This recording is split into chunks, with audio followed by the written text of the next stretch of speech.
Avec nous, l'Iran qui conditionne donc toujours un accord au respect du cessez-le-feu au Liban. Or, sur le front libanais, la situation s'est encore durcie ces dernières heures. Des frappes israéliennes près de la ville de Tyr ont fait ce matin au moins 6 morts. Le sud du Liban particulièrement visé par l'État hébreu, la banlieue sud de Beyrouth également, puisqu'un véhicule a été touché ce matin, alors qu'à Washington, Libanais et Israéliens, Siavosh nous le redisait, ont commencé cette deuxième journée de négociation. On est en direct avec Serge Berberi à Beyrouth. Bonjour Serge, on prend le pouls également au Liban aujourd'hui. Quelle est la situation sur place? Je viens de rappeler ces frappes qui avaient eu lieu dans la banlieue de Beyrouth, mais aussi dans le sud, près de Tyr. Eh bien, le sud du Liban, où des frappes continuent, les frappes israéliennes continuent à un rythme soutenu, notamment les régions de Nabatiyeh, Tyr, aussi Saïda, ont de nouveau été touchées aujourd'hui. Eh bien, l'armée israélienne a multiplié ses raids depuis ce matin et ses attaques qui ont fait au moins 10 morts selon les informations disponibles. Parmi, vous savez, les victimes, il y a des travailleurs agricoles syriens. C'est dans la région de Tyr. Un secouriste aussi a perdu la vie, cette fois dans une frappe dans la région de Nabatiyeh. Et un drone israélien a également visé un véhicule sur l'autoroute de Khaldé. Eh bien, pour ceux qui ne connaissent pas, c'est un axe routier situé au sud de Beyrouth, un axe qui relie la capitale donc au sud du Liban. C'est un axe routier emprunté par des milliers d'automobilistes. Et comme presque chaque jour désormais, les frappes s'accompagnent aussi d'ordres d'évacuation, des ordres d'évacuation.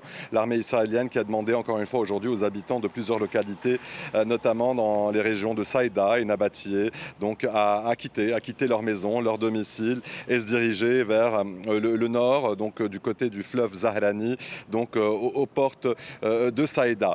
Et vous savez, pour une population déjà qui est éprouvée par des mois de guerre, eh bien, ce climat d'incertitude continue de peser donc sur leur quotidien. Beaucoup d'habitants vivent donc au rythme des alertes, des ordres d'évacuation, des bruits, des drones qui survolent plusieurs localités du Liban.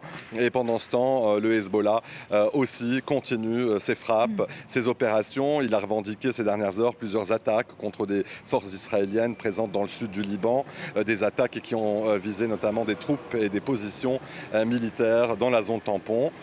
Et au fond, et je termine là-dessus, malgré les appels, vous savez, à la désescalade et aux efforts diplomatiques de ces derniers jours, eh bien, il est clair que la situation reste très volatile sur le terrain.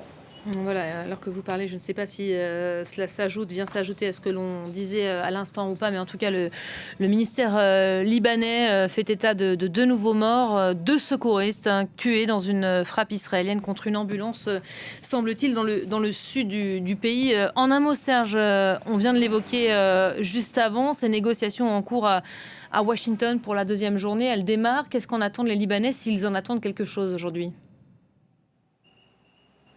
Eh bien, les Libanais suivent ces négociations, oui, mais avec, vous savez, une vraie prudence, parce qu'après des mois de guerre, de trêve fragile, et aussi de ces annonces qui ne se concrétisent pas, eh bien, beaucoup ici ont appris à attendre, de voir avant de croire. Vous savez, sur le terrain, comme on l'évoquait, les frappes continuent, les ordres d'évacuation continuent. Alors, le fossé entre la diplomatie et le quotidien, eh bien, il est réel et il pèse. Mais sur le fond, ces négociations, eh bien, pour la partie libanaise, c'est toujours la même position. Beyrouth veut un cessez-le-feu complet, pas une trêve partielle et pas un arrangement provisoire. Merci beaucoup, Serge Berberi, en direct de Beyrouth. Merci.